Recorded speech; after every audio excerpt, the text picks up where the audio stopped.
অভিযান মানে আমাৰ আধা হৈছে আৰু কৰিবলৈ বাকী আছে। তো য'ত আমি গ'লোঁ এতিয়া 3-4খনত আমি ইয়াতে পালোঁ, আমি ছাছপেক্ট কৰিছোঁ কেমিকেল যোনটো ইউজ কৰিব নালাগে তেওঁলোকে ব্যৱহাৰ কৰিছে। তাৰে আমি এটা চেম্পল লৈছোঁ।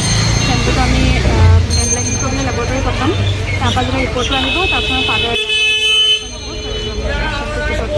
এতিয়া ৰিপৰ্টটো এতিয়া এৰাউণ্ড 500 গ্ৰামছমান পাইছোঁ আৰু তাতে কলৰ সেইটোত পাইছিলোঁ। আমি চিজ কৰিছোঁ, এতিয়া ডেষ্ট্ৰয় কৰিব লাগিব। বাকী হোজাইত কৰিছোঁ, বাকী বেলেগ জেগাতো কৰিবলৈ আছে, কণ্টিনিউ কৰি আছোঁ।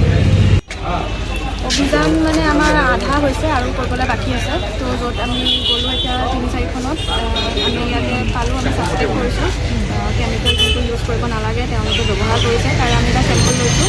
চেম্পলটো আমি এনালাইচিছ কৰিবলৈ লেবৰেটৰী পঠাম। তাৰপৰা যেতিয়া ৰিপৰ্টটো আহিব তাৰপিছত ফাৰ্ডাৰ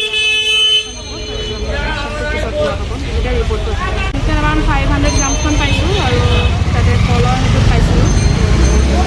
আমি চিজ কৰিছোঁ, এতিয়া ডেষ্ট্ৰয় কৰিব লাগিব। বাকী হোজাইত কৰিছোঁ, বাকী বেলেগ জেগাতো কৰিবলৈ আছে, কণ্টিনিউ কৰি আছোঁ। অভিযান মানে আমাৰ আধা হৈছে আৰু কৰিবলৈ বাকী আছে। তো য'ত আমি গ'লোঁ এতিয়া 3-4খনত আমি ইয়াতে পালোঁ, আমি ছাছপেক্ট কৰিছোঁ কেমিকেল যোনটো ইউজ কৰিব নালাগে তেওঁলোকে ব্যৱহাৰ কৰিছে। তাৰে আমি এটা চেম্পল লৈছোঁ। চেম্পলটো আমি এনালাইচিছ কৰিবলৈ লেবৰেটৰী পঠাম। তাৰপৰা যেতিয়া ৰিপৰ্টটো আহিব তাৰপিছত ফাৰ্ডাৰ এতিয়া ৰিপৰ্টটো এতিয়া এৰাউণ্ড 500 গ্ৰামছমান পাইছোঁ আৰু তাতে কলৰ সেইটো